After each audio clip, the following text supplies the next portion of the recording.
কি বললে তুই আজ বাবলুকে নিয়ে এ বাড়িতে এলি? জানিস না আজ কত কাজ?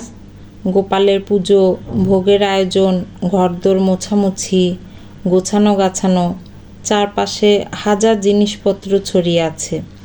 তোর বাচ্চা ছোট, যদি কিছুতে হাত দিয়ে বসে তখন সব কিছু ছোঁয়াছুঁই হয়ে যাবে না? জানিস কত নিয়ম নিষ্ঠা মেনে আমি গোপাল পূজা করি। আনতাম না গো জেঠিমা, মিনমিন করে বলল গোলাপি।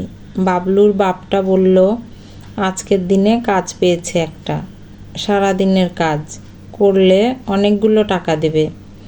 আমি কি করে রাজি না হই বলো? জানোই তো জেঠিমা, অভাবের সংসার আমাদের, টাকার বড্ড দরকার। তুমি রাগ করো না, বাবলু আমার ভারী শান্ত ছেলে। যদি কোনো কিছুতেই হাত দেয় আমি এই বলে দিচ্ছি গোলাপি, তোর কপালে দুঃখ আছে। আমি নিষ্ঠা ভরে নির্জলা উপবাস করি। একটু রেগেই বললেন মিত্তির বাড়ির জেঠিমা। চোখ বড় বড় করে চারপাশে সব কিছু দেখছিল বাবলু। বাব্বাহ, কত রকমের মিষ্টি, কত রকমের তরকারি, ব্যঞ্জন, গন্ধেই খিদে পেয়ে যায়। কি সুন্দর ফুলের সাজে সাজানো পুজোর ঘর। মিত্তির দিদিমাও কি সুন্দর শাড়ি টাড়ি পরে সেজেছেন, কপালে মস্ত বড় টিপ, সিঁদুর, গায়ে কত গয়না। প্যান্ডেলের দুর্গামার বয়স হলে বুঝি এমন সুন্দরী দেখাতো।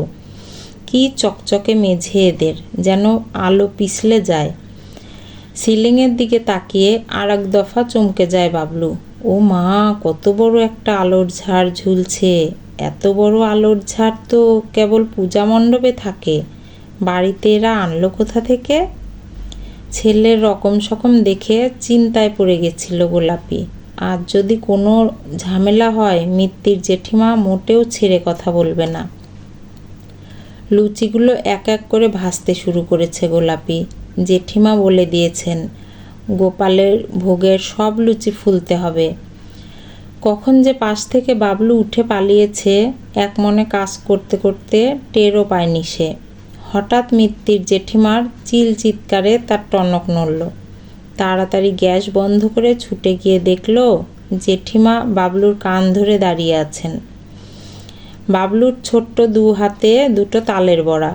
গোলাপিকে দেখেই চেঁচিয়ে উঠলেন, জেঠিমা, এই জন্যই, ঠিক এই জন্যই আমি আজ বাবলুকে আনতে মানা করেছিলাম।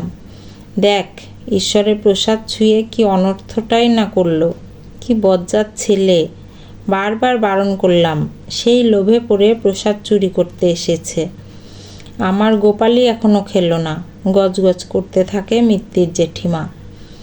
গোপালকে তো তোমরা সন্তান স্নেহেই পুজো করে থাকো মিত্তির জেঠিমা, তাহলে এক বাচ্চা আরেক বাচ্চা সাজানো পাত থেকে সামান্য একটু খেয়েছে বলে এমন রাগ করো কেন? সব বাচ্চারাই তো গোপালের অংশ। কই, গোপাল তো বাচ্চাদের ওপর রাগ করে না কখনো। এসব কথা মনে মনে ভাবলেও জেঠিমাকে কখনো বলে না গোলাপি। অনেক কম খেটেও এ বাড়ি থেকে সে অনেকগুলো টাকা মাইনে পায়।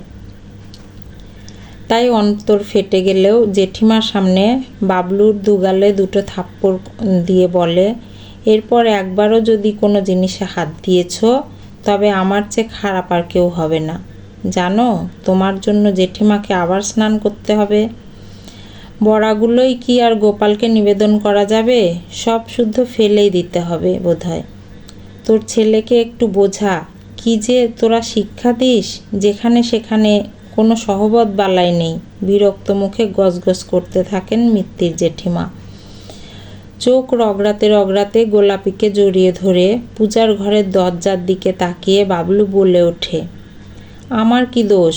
ওই তো আমাকে ডেকে নিয়ে গিয়ে বলল, কি সুন্দর গন্ধ বেরিয়েছে, কটা তালের বড়া নিয়ে আয় দেখি, দুজন মিলে খাই।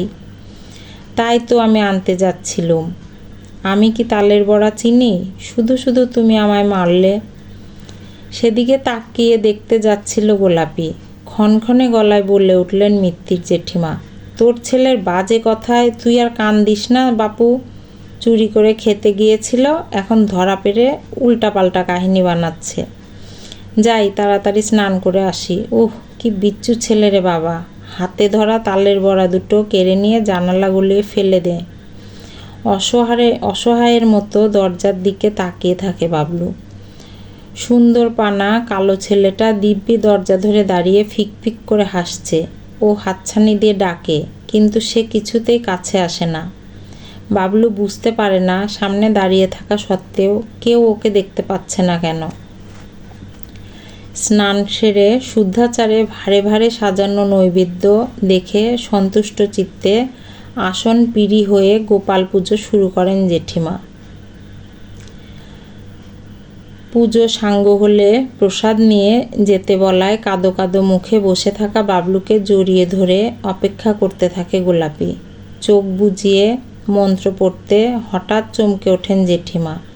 পীতবস্ত্র পরা, চূড়ায় ময়ূরের পালক লাগানো গোপেদের দুষ্টু ছেলেটা যেন মুচকি হেসে বলে ওঠে, এত খাবার দিয়ে হবেটা কি শুনি? তালের বড়াখানা খেতে চাইলুম তখন কেড়ে নিলি তো। আর কিছু খাবো না তোর হাতে। চমকে ওঠেন জেঠিমা। কাঁপতে কাঁপতে আসন ছেড়ে উঠে দাঁড়ান।